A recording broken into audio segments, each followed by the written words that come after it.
na si Senator Batorni de la Rosa. Bakit po siya ay nabansagan ngayon na Senator Batorni de la Rosa?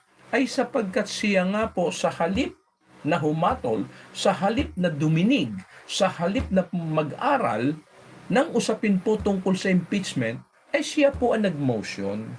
Dalawa po sila. At ang isa pa po na nag-motion din para po sa impeachment, para po sa dismissal ng impeachment trial, ay siyempre ito pong kanya pong partner na si Senator Robin Padilla. Ayan. So, sa kauna-unahan pong pagkakataon, hanggang sa nagkaroon po ng botohan ng pagsang-ayon po ng mga hukom, na ang impeachment trial po ay maibalik po diyan sa tahanan ng mga representante. Ayan. At iyon na nga po ang nangyari.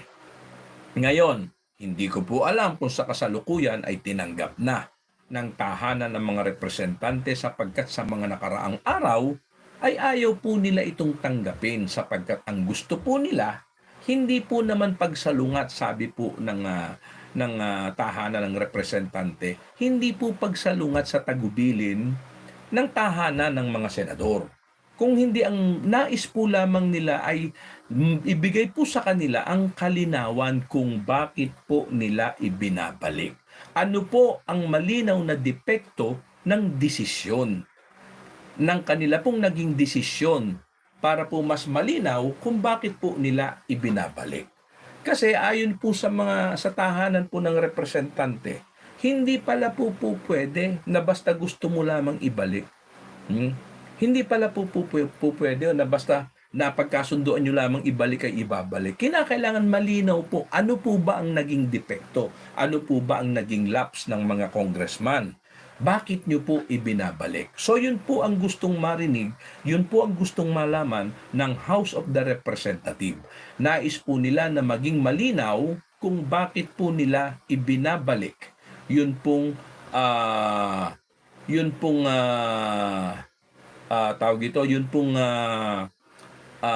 impeachment, Yun pong na-desisyon ng impeachment po ng mga congressman. Ayan, okay? So, dahil po dyan, mga Boca Tribs, nagkakaroon na naman po,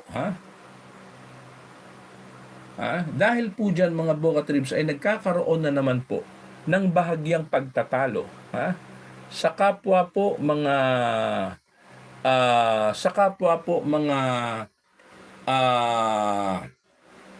sangay ng tahanan sa mababang kapulungan at sa mataas na kapulungan. Nagkakaroon po sila ngayon ng kani-kanila pong mga opinyon. Ayan. At doon po sa kanilang mga opinyon na yon, mga Boca Tribs, ay tila po baga, nagkakaroon na po sila ng pagpapalitan po ng kanilang mga kuro-kuro. Sa madaling sabi po, ang nagkakaroon po ngayon ng pagtatalo, eto pong tahanan ng mga senador at eto pong tahanan ng mga congressman. Sandali po lamang, aking tinitingnan kanina pa, tila po yata wala akong nakikitang bakit walang message akong nakikita? Teka, baka may napindot ako rito na hindi ayos. Teka, wala akong nakikita nagme-message ngayon, Alright, sandali, atin po nga alamin, bakit wala akong nakikita nagme-message ngayon? Okay, sandali po lamang mga Boca Tribs. Medyo naguguluhan po ako sapagkat kanina pa po ako nakatingin dito. Yan, wala akong nakikitang message. Bakit walang nagme-message? Parang may napindot yata ako ditong mali. Okay, so tingnan po muna natin. Aalamin po natin kung bakit wala akong nakikita nagme-message. Alright. Okay, so tingnan ko po maglalagay lamang ako ng monitor para malaman ko kung may nagme-message. Kasi kanina pa ako nakatingin sa ating mga messages, wala akong nakikita nagme-message. So titingnan po natin muli mga Boca Tribs. Alright, kung bakit wala akong nakikitang messages. Parang wala rin ako nakikitang messages dito sa kabila. Ayan Okay, so yun po.